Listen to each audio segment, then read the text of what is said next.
Sean bienvenidos y bienvenidas a esta exposición sobre exploración de la diversidad microbiana y su ecología asociada a la agricultura. Esta materia es microbiología de suelos y la directora es Laura Victoria Peñaranda. Yo soy Ramiro Elías García Velázquez, soy estudiante de quinto semestre de agronomía y pertenezco a la zona occidente del SEAT Medellín. Entonces, bienvenidos y bienvenidas y comencemos con la primera pregunta. Rápidamente, explique de qué dependen los tipos de actividades microbianas y la velocidad de esas actividades. En su respuesta mencione 3 recursos y condiciones que influyen en el crecimiento microbiano en la naturaleza. Pues bien, vamos a comenzar con los 3 recursos y condiciones que influyen en el crecimiento microbiano. Pues influye los ambientes, influye el alimento, influye el ecosistema donde se realicen, donde esté el hábitat, donde estén estos microorganismos, influyen las densidades que hayan de población, influye el alimento, porque sabemos que los ecosistemas muchas veces no tienen un alimento que sea regulado, sino que no es una alimentación que se dé constante, sino que tiene muchas fluctuaciones, arriba, abajo, en todas partes.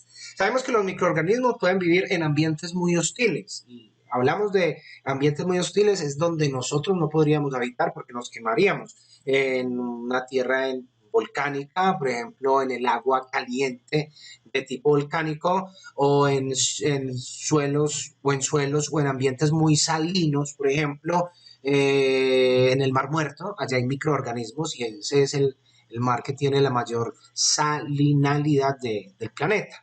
Bien, entonces ahí queda claro esa parte, esa diapositiva. Continuamos. ¿En qué consiste una comunidad microbiana? Pues es un conjunto de miembros de la misma especie que viven en determinado hábitat, ¿sí? Y conviven en asociación con más especies que también forman poblaciones. Cuando hay más de una especie en determinado hábitat, se conforman poblaciones. Esto como método de supervivencia y aprovechamiento de los nutrientes y una simbiosis que existe entre ellos, que más adelante lo vamos a ver. Seguimos, porque son diferentes la riqueza y la abundancia de las poblaciones y cómo funciona la relación entre ellas en los hábitats microbianos del suelo. Bien, vamos a comenzar sobre la diferencia entre riqueza y la abundancia de poblaciones. Riqueza es cuando existe un suelo que está colmado, digamos, no, plagado no, porque los microorganismos no son plagas, muchos de ellos, aunque algunos no cumplen la función de ser benignos, pero todos tienen una actividad en la naturaleza. Un suelo que no ha sido intervenido por el hombre, digamos que una biomasa rica, ahí hay una riqueza. ¿Por qué? Porque hay muchas especies de microorganismos, muchas especies de microorganismos. ¿Sí? Entonces, esa es la riqueza, la riqueza. La abundancia se refiere a la cantidad de microorganismos que hay por especie. Se dice que cuando el suelo es muy rico, entonces existe mucha riqueza. Pero cuando el suelo está desproporcionado digamos, de los elementos para que los microorganismos puedan convivir, digamos, un suelo que es muy árido, entonces no, ahí era abundancia. Abundancia alta de quién? De los microorganismos que más se puedan adaptar a este tipo de ecosistema, de sistemas o ecosistemas. Bien, ahora, aquí sintetice mediante un mapa de ideas cómo funciona el aporte de energía al ecosistema e indique por qué los microorganismos del suelo juegan un papel fundamental. Esa es la primera que voy a hacer porque los organismos juegan un papel fundamental porque son los que se encargan de descomponer todas las materias. Existen infinidades de microorganismos, bacterias, existen hongos que pueden ayudar a la descomposición del material. Entonces, les voy a explicar este dibujo rápidamente, lo voy a aumentar un poquito acá para que lo puedan ver. Listo, acá está. Entonces el sol, lo puse feliz porque pues el sol da felicidad en ciertas épocas, ¿no? El sol hace su reactividad y lanza todos sus rayos a la energía del ecosistema, ¿cierto?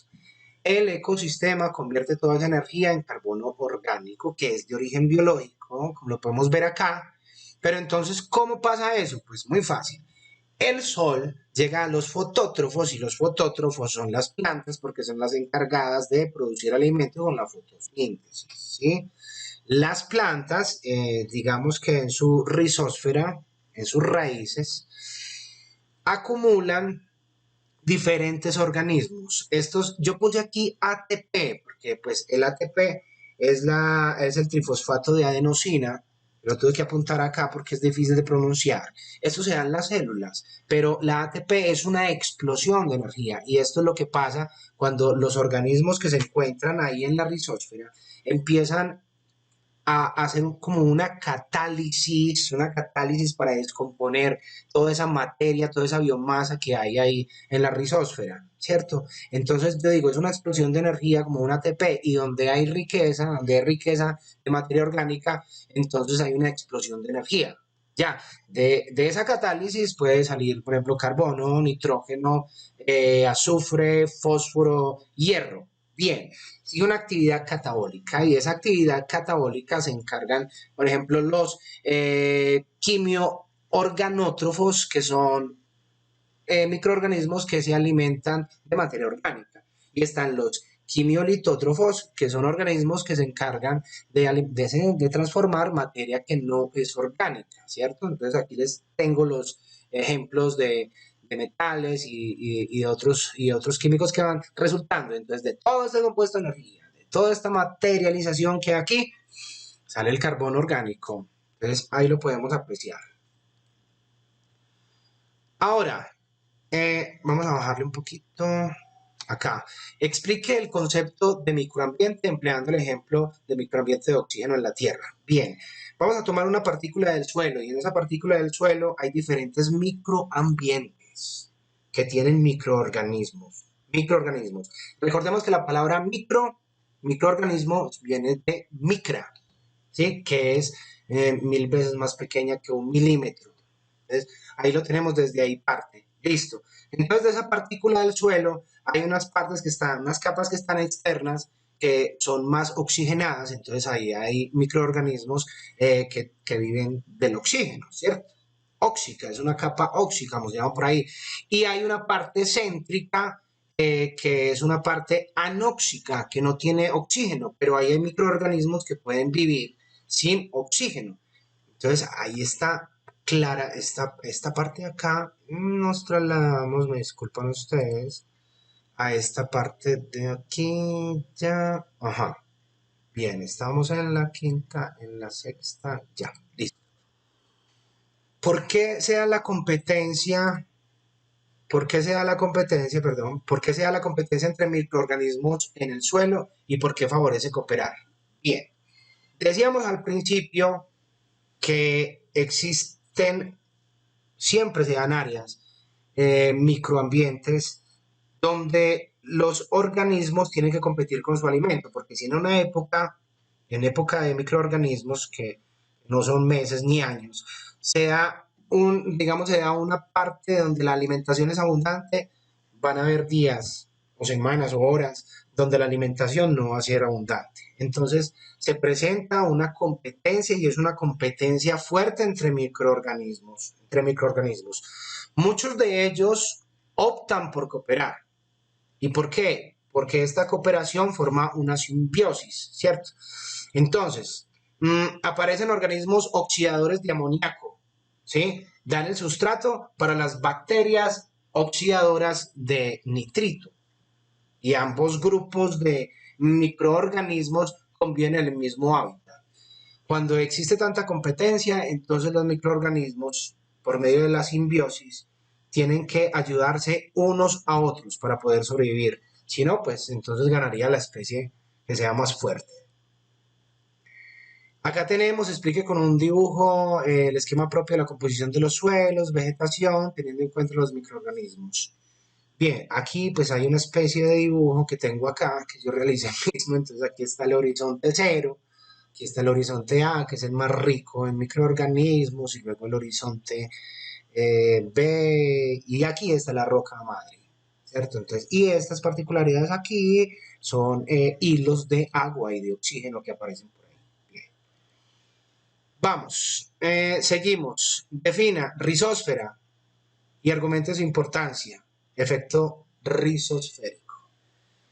La rizósfera es el suelo que rodea una planta. Todo lo que aparece ahí, es la rizósfera, en toda la periferia de la raíz de la planta. ¿Con qué se puede dar esta rizósfera? Pues se puede dar con micorrizas, se puede dar con hongos y forman redes. ¿Sí? ¿Qué decimos aquí de la importancia del efecto rizosférico? Pues que forma una microbiota conformada por hongos, bacterias, algas, que causan un efecto de detoxificación. ¿Qué es eso? Que sirve para desintoxicar. ¿Sí? Y esta desintoxicación por medio de las raíces que tiene la planta sirve para la oxidación de compuestos orgánicos nocivos por medio de estos microorganismos. Ahí está el efecto rizosférico. Ahora, me fui más lejos, acá, sí. ¿Qué región del suelo es más activa desde el punto de vista microbiano? ¿Por qué?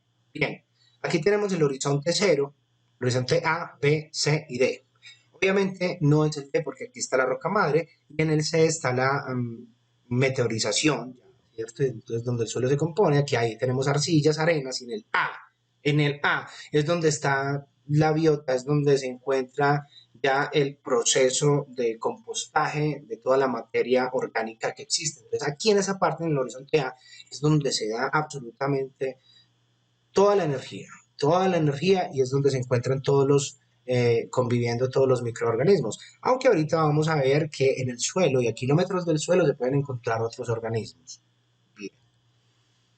Esta parte me gustó mucho porque son las CBC, las costras biológicas del suelo. ¿Cuál es su importancia fundamental? Bien. Estas costras se dan en muchas partes, pero una parte de ellas es en los desiertos, en las partes donde son muy áridas, donde no crecen, no puede crecer mucha zona arbórea, ni crecen muchas hierbas. Entonces son costras biológicas del suelo.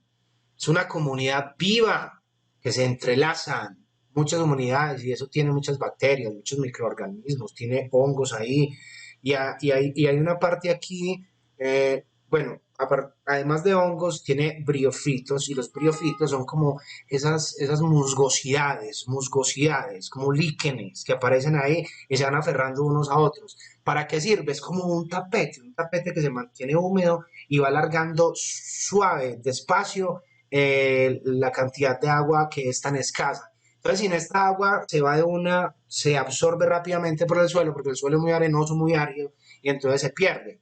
Eso es lo que hacen las CBS, lo de proporcionar y que el agua baje despacio, que el suelo no se erosione, que se eviten muchas tormentas de arena, porque la arena va, por ejemplo, a los bancos de nieve porque viaja mucho. Sí, sí, incluso acá en Medellín hemos visto que aquí vienen tormentas de arena del Sahara en ciertas épocas del año.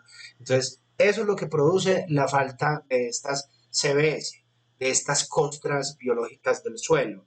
También sirven para la fijación de nitrógeno y para fijar otros nutrientes que se encuentran ahí.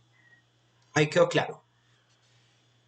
Bien, perdón, me pasé acá. Listo. ¿Qué factores rigen el grado y el tipo de actividad microbiana en los suelos? Existen varios factores que afectan o aumentan la actividad microbiana en el suelo y uno de ellos es cuando el suelo se usa para la agricultura. Entonces todos estos químicos, venenos, que no está mal llamarlo venenos porque son químicos, son venenos, entran en contacto con el suelo, entran en contacto con la tierra y esos son los que se acaban, terminan con los hongos, con las micorrizas, terminan con todo este tipo de bacterias que son benéficas, que se adhieren a las raíces y que ayudan a la desintoxicación, a transformar, a oxidar todos estos nocivos para las plantas. Entonces, cuando hay un suelo que no es tan intervenido por el hombre, tiene mucha más riqueza que lo que aparece ahí en el suelo de las granjas. Clima también depende de ello, obviamente, porque cuando hay un clima muy fuerte, por ejemplo, el de los desiertos, pues hay otro tipo de microorganismos, como ya vimos ahorita de las CBS. Eh, el agua, la escasez de este líquido puede mermar o reformar su población. Pues claro, porque pues el agua es la que ayuda a transformar la materia para que los microorganismos puedan dar mejor de ella, de ese compost que se necesita. ¿Sí? El oxígeno también, obviamente, porque hay más bacterias, existen más bacterias que viven con oxígeno que sin oxígeno. Entonces, aquí yo creo que quedó claro sobre qué factores rigen el grado y el tipo de actividad microbiana en los suelos. Y cuando los suelos están muy secos, obviamente se reduce la actividad microbiana porque ellos no son tan activos, porque tienen que guardar su energía hasta que aparezcan las condiciones, por ejemplo, aparezcan las lluvias.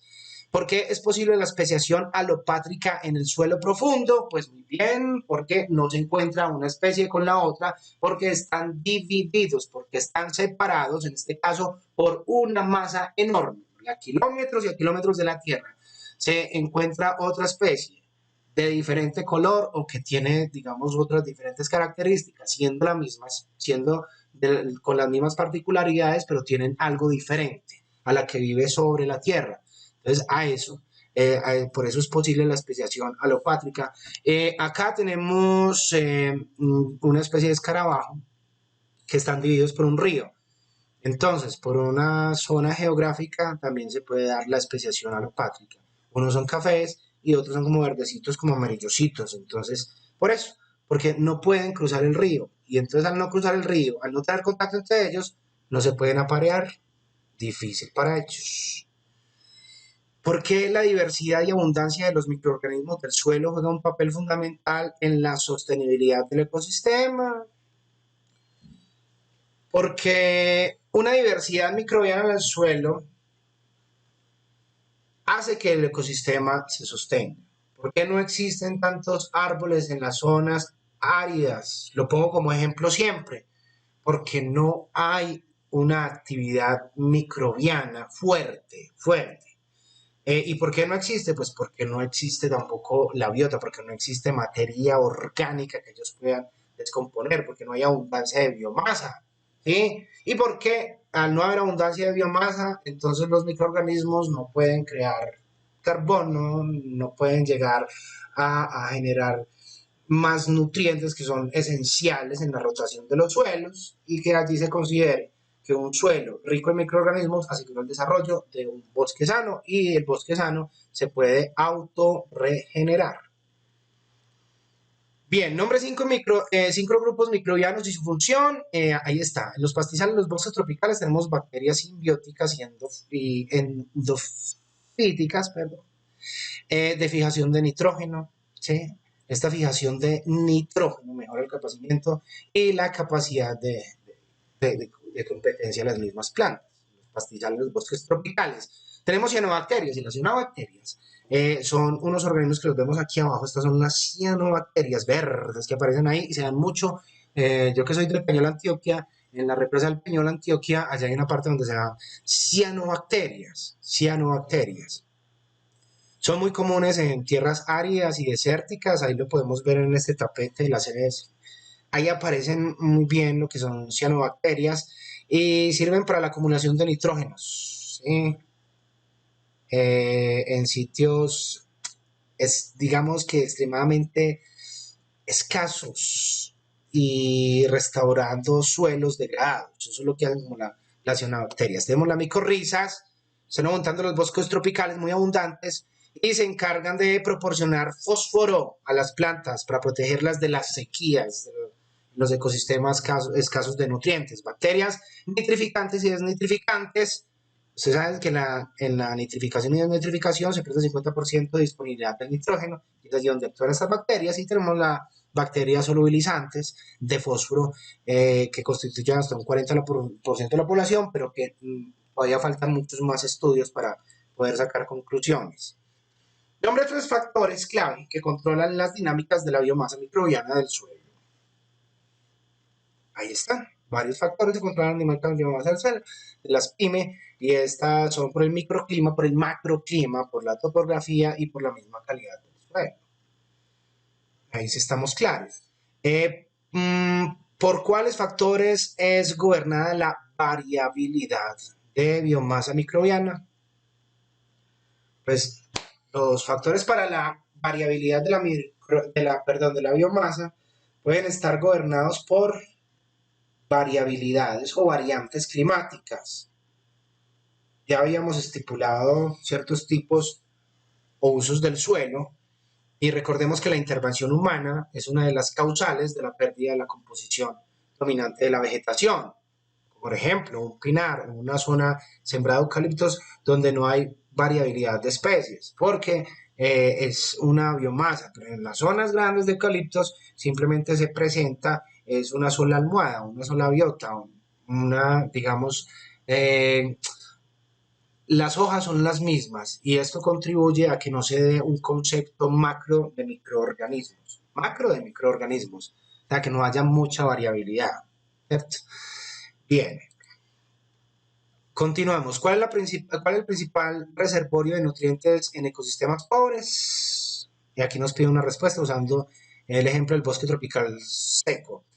El reservorio principal de nutrientes son las pymes, la biomasa y el albergue de sus microorganismos, los cuales acumulan nutrientes, como en el caso del bosque tropical seco, donde actúan las micorrizas como productoras de fósforo, y son ellas las que los protegen de estas sequías y de enfermedades. Continuemos acá rápidamente, que ya se nos está yendo el tiempo, porque el tamaño de la biomasa microbiana puede proveer un estimado de la productividad de un ecosistema restaurado. Pues bien, en todos los ecosistemas se establece una relación alimentaria, donde los residuos de una especie son el alimento de otras especies, ¿cierto?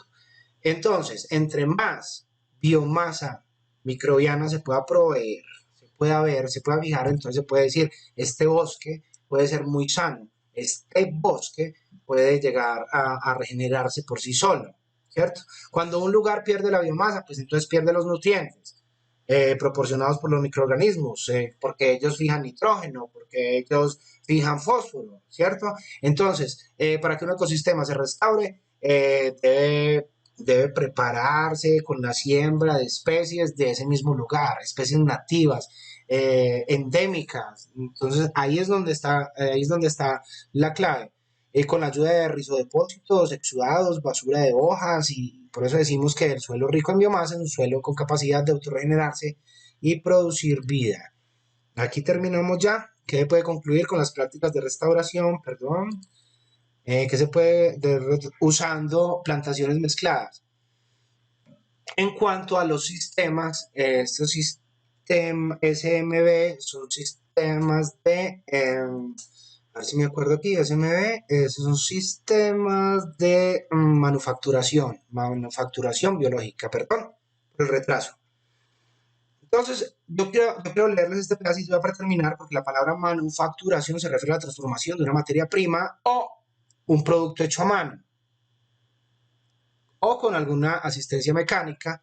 En el mundo se está dando una transformación de lo tradicional a lo SMB, ¿cierto? Los sistemas de manufacturación biológica, que pretende la creación de productos con técnicas más amigables con el medio ambiente o productos con medios biológicos. Teniendo entonces cuenta y aplicando estos sistemas al suelo, arrasados por la tala o por tanto cultivo que hay, por tanto arrojo de químicos a la tierra, entonces se puede pensar en sistemas en SMB que ayuden a congraciarnos con ese suelo que está desprovisto de biomasa. Hay que sembrar, nosotros tenemos que sembrar árboles nativos, árboles que sean de diferentes especies de ahí y crear un bosque.